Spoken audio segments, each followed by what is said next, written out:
are so welcome. Could you explain 1 Corinthians chapter 15, verses 51 and 52, and how or if it relates to Ezekiel chapter 13, verse 20? Well, not really. I mean, they're both beautiful statements, but they're not related to each other. 1 Corinthians 15, 51 and 52 is the last trump. That's the seventh trump.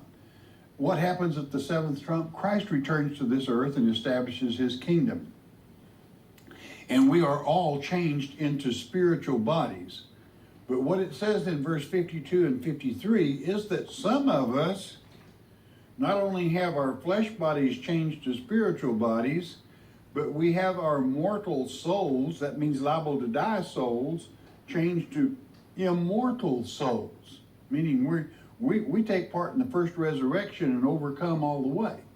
But some, even though the body's changed, still have a mortal soul, meaning they may go to hell.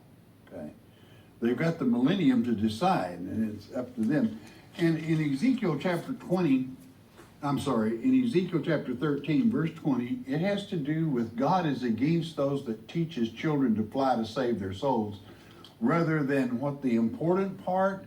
Back to verse 18 of that same chapter, they sew pillowcases to cover his outreach saving arms. He wants to save us.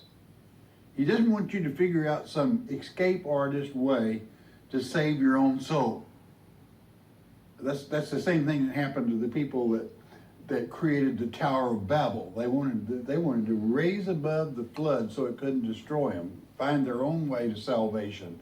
God doesn't appreciate it. He wants to save us. And you can't blame him. He is our Father, okay? So the two they really have they have the same subject matter, but kind of different points.